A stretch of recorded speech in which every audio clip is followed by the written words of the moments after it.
Hello students, welcome to my educational platform Anubhav coaching classes. तो कैसे आप लोग फिलहाल अच्छे होंगे, मस्ती में होंगे, अपनी पढ़ाई को बिंदास तरीके से कर रहे होंगे स्टूडेंट। तो स्टूडेंट, जैसे कि हम जानते हैं कि हमारे छोटे चैनल के माध्यम से क्लास 10th वाले बच्चों को यूपी बोर्ड की प्रिपरेशन कराई जा रही है। ठीक उसी के लिए मैं लेकर आ चुका हूँ छोटा सा सेशन। तो इस सेशन के माध्यम से आज हम डिस्कस करने वाले हैं क्लास 10th के साइंस का जो तीसरा नंबर चैप्टर है, धातु एवं अधातु। ठीक, तो हमारे केमिस्ट्री का जो देखिए, हम केमिस्ट्री में पहले बताए हैं, ठीक है।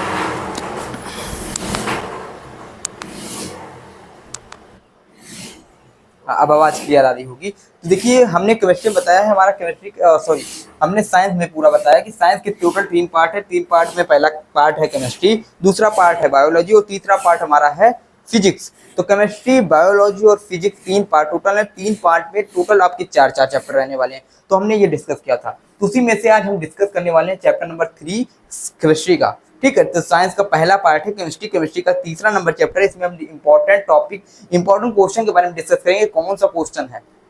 ठीक, तो देख लीजिए, क्वेश्चन सेशन बहुत ही छोटे, यानी अभी लाइव क्लास नहीं हो रही। लाइव क्लास जब से हम स्टार्ट कराएंगे, तो अगर आप लोगों का प्यार और सपोर्ट बना रहा तो इसी सत्र में हम लाइव क्लास लाने का प्रयास करेंगे और आपके पास 2-2 घंटे, 1-1 घंटे की क्लासेस पहुंचेंगी। इसमें हम क्या करेंगे, जो अपलोडेड क्लास है ये ज़्यादा लेंथी नहीं रखेंगे, इसको 10 मिनट 5 मिनट का क्लास रहेगा। तो इसमें हम बात करते हैं। देखिए, हमारा जो पहला नंबर क्वेश्चन है, देखिए धातु धात में मोस्ट इंपॉर्टेंट क्वेश्चन, यहाँ से क्वेश्चन आपका पूछा ही जाता है, चाहे ऑब्जेक्टिव हो, चाहे 2 नंबर का प्रश्न हो, चाहे लॉन्ग आंसर हो, यहाँ से क्वेश्चन आपके जरूर से बनेंगे। तो इसलिए ये टॉपिक तैयार करके जाइएगा अपने बोर्ड एग्जाम में। ठीक, तो यहाँ दे रखा है मिश्र धातु किसे कहते हैं। तो नंबर 1, मिश्र धातु। मिश्र धातु किसे कहते हैं? तो 2 या 2 से अधिक धातुओं का जो मिश्रण होता है उसे मिश्र धातु कहते हैं। यानी 2 धातुओं से मिलाकर जो धातु बनाया जाता है उसे क्या कहते हैं? मिश्र धातु, यानी 2 धातुओं का मिश्रण। ठीक, तो मिश्र धातु किसे कहते हैं, इसको तैयार करके जाइएगा। परिभाषा, अगर परिभाषा डायरेक्ट पूछा जाए तो 1 नंबर 2 नंबर पूछा जा सकता है। अब उसमें से इसकी जो सारणी होती है कि कॉपर में किसका मिश्रण है, जिंक में किसका मिश्रण है, मतलब किस तरह क्वेश्चन आते हैं ना, सारणी से क्वेश्चन आते हैं। हम सेशन लेकर आएंगे तो पूरा क्वेश्चन के साथ आंसर का भी सेशन कराएंगे, आप लोग कमेंट कर दीजिए कि बता देंगे। ठीक, तो मिश्र धातु किसे कहते हैं, ये हो जाएगा। कॉपर के 2 प्रमुख मिश्र धातुओं के नाम, संगठन व उपयोग लिखिए। यानी हमको कॉपर के क्या करना है, कॉपर के क्या करना है, हमको मिश्र धातुओं के नाम लिखना है, संगठन लिखना है और उनके क्या है, उपयोग लिखना है। तो कॉपर के बारे में हमको पढ़ना है, कॉपर का क्या नाम है, मिश्र धातु से क्या बनाया गया, कौन सा मिश्र धातु बना है, ठीक, इनका संगठन कैसा है और उपयोग कहाँ कहाँ कॉपर का उपयोग किया जाता है। तो हम इसको तैयार करेंगे। ये क्वेश्चन हमारे लिए इंपॉर्टेंट रहने वाला है, इसके आप देख लीजिए, तैयार कर लीजिएगा। इसका आंसर के साथ हम क्वेश्चन लाने का प्रयास करेंगे। ठीक, तो देखिए, हमारा दूसरा नंबर जो क्वेश्चन है, एग्जाम मोस्ट इंपॉर्टेंट रहने वाला है बोर्ड एग्जाम के लिए। तो वो क्वेश्चन इस प्रकार का है कि धातुओं की सक्रियता श्रेणी क्या है। अब देखिए, क्वेश्चन देखिए किस प्रकार का पूछा जा रहा है। क्वेश्चन पूछा जा रहा है कि धातुओं की सक्रियता श्रेणी क्या है। ठीक है, धातु की सक्रियता श्रेणी क्या है। अब सक्रियता श्रेणी क्या है, इसको हमने पिछली कक्षा में पढ़ा था, यानी पिछले सेशन में हमने पढ़ा था कि जो विस्थापन क्रिया होता है, विस्थापन क्रिया क्या होता है। विस्थापन क्रिया वही क्रियाएं होती है जो अधिक क्रियाशील तत्व कम क्रियाशील तत्व को उसके जलीय विलयन से विस्थापित कर देता है। तो वही हमने पढ़ा था सक्रियता श्रेणी के बारे में। ठीक, अगर नहीं पढ़ा तो हम यहाँ देखेंगे। तो हमने पढ़ा अधिक सक्रियता श्रेणी क्या होता है, एक धातु के उनके मानक विभव के घटते हुए क्रम में, उनकी क्रियाशीलता के घटते हुए क्रम में एक श्रेणी प्राप्त होती है, रखते हैं तब हमें एक श्रेणी प्राप्त होती है। तो उसी श्रेणी को हम क्या कहते हैं, सक्रियता श्रेणी कहते हैं। जैसे हमारे पास देखिए, अब यहाँ पे हम मिटा सकते नहीं, इधर साइड में देख लीजिए, अगर दिख रहा होगा तो ली यानी लिथियम, पोटेशियम, कैल्शियम, सोडियम, ठीक, मैग्नीशियम, एल्युमिनियम, सिलिकॉन, ठीक, ठीक, हाइड्रोजन, कॉपर, एजी। तो इस तरह के कुछ धातुओं के बीच भी कुछ धातुएं हैं। तो यही जो धातुओं के हमने उनके मानक विभव के घटते हुए क्रम में व्यवस्थित किया, तो यही हमारी जो हुई यही सक्रियता श्रेणी है। अब सक्रियता श्रेणी जो दे रखा है, क्या कहा गया, धातु की सक्रियता श्रेणी क्या है, तो उनके मानक विभव के घटते हुए क्रम में जब व्यवस्थित करते हैं धातुओं को, तो उनकी एक श्रेणी प्राप्त हो जाती है। यही श्रेणी सक्रियता श्रेणी कहलाती है। परिभाषा आप लोग के बुक में होगा, तैयार कर लीजिएगा। ठीक, तो परिभाषा तैयार कर लेंगे। हाइड्रोजन से अधिक सक्रिय एवं कम सक्रिय ऐसे एक धातु का नाम लिखिए। तो ऐसे एक धातु को जो हाइड्रोजन से अधिक सक्रिय हो, और हाइड्रोजन से, यानी हाइड्रोजन को पकड़ेंगे, हाइड्रोजन यहाँ है, तो हाइड्रोजन से ऊपर क्या होगा, एल्युमिनियम है, सिलिकॉन है, मैग्नीशियम है, सोडियम है। तो किसी एक धातु का नाम लिख देंगे। नीचे हाइड्रोजन से कम सक्रिय, तो हाइड्रोजन के नीचे देखेंगे तो कॉपर है, एजी है, यानी एजी मतलब क्या होता है, चांदी, तो अर्जेंटम है यानी चांदी है, और क्या है, एचजी यानी मरकरी है। तो ये हमारे जो धातु, हाइड्रोजन से कम धातु, सक्रियताशील धातु हैं, तो इनको नीचे वाले हम लिखेंगे कम में, और अधिक में ऊपर वाले को लिखेंगे, तो ये हमारी क्या हो जाएगी, अधिक सक्रियता, सक्रिय एवं कम सक्रिय धातु के बारे में पता चल जाएगा। तो मैं उम्मीद करता हूं आप लोग को दूसरा नंबर भी क्वेश्चन समझ में आया होगा।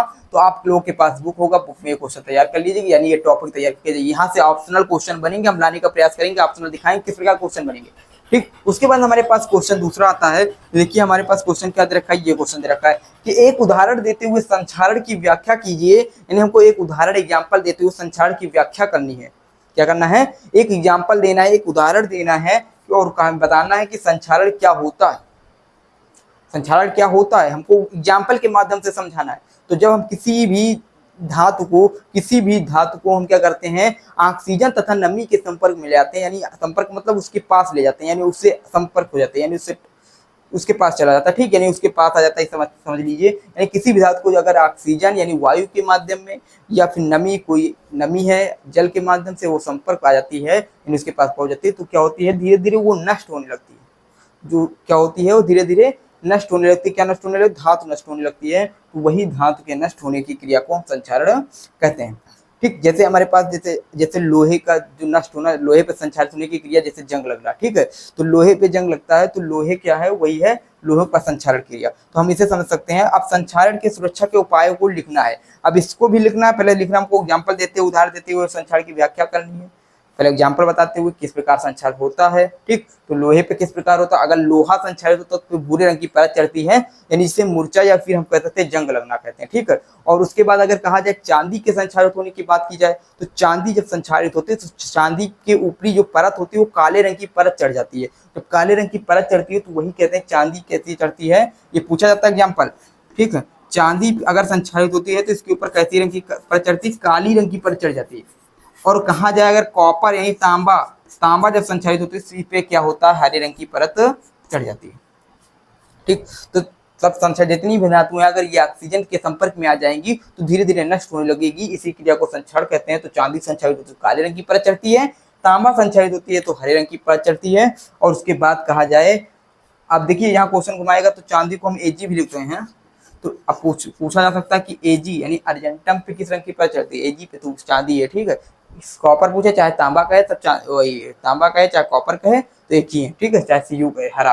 तो उसी प्रकार हम समझ सकते हैं। तो दे रखा है संक्षारण के सुरक्षा के उपायों को लिखिए। अब इनके उपायों को लिखना है, तो उपाय क्या है, तो नंबर 1 पेंट करके कर सकते हैं, गैल्वेनीकरण कर सकते हैं। तो आपकी बुक में इनके मेथड दे रखे हैं, आंसर हम जब लेकर आएंगे तो आपको पूरे अच्छे मतलब डीपली में जाकर बताएंगे, ठीक है। तो देख लीजिएगा इनके उपाय आपके दे रखे हैं, जैसे गैल्वेनीकरण, ठीक, और क्या है पेंट लगा कर सकते हैं, ठीक। इस प्रकार के कुछ हैं जिससे हम क्या कर सकते हैं, संक्षारण के उपायों को बचा सकते हैं। तो मैं उम्मीद करता हूँ आप लोगों को सेशन बहुत ही अच्छा लगा होगा। चैनल पे आप लोग पहली बार आए हैं तो पहले चैनल को सब्सक्राइब कर दें, लाइक कर दें और बेल आइकन दबा के वीडियो को शेयर कर दें अपने दोस्तों के पास, जिसके उनके पास भी ये चैनल जो ये सेशन है उनके पास पहुंच सके, ठीक है। तो ये जो 3 क्वेश्चन बताए इनको तैयार कर लीजिएगा, फिर मिलते अगली वीडियो के साथ, अगले सेशन के साथ। और हाँ, कमेंट कर दीजिएगा जिस सेशन के जिस चैप्टर या जिस टॉपिक की मांग हो, जिस टॉपिक से आपको क्वेश्चन चाहिए इंपॉर्टेंट, हम लाने का प्रयास करेंगे। फिर मिलते हैं अगले वीडियो के साथ। आप लोगों का प्यार और सपोर्ट इसी चैनल पे बना रहे। बस जय हिंद, जय भारत।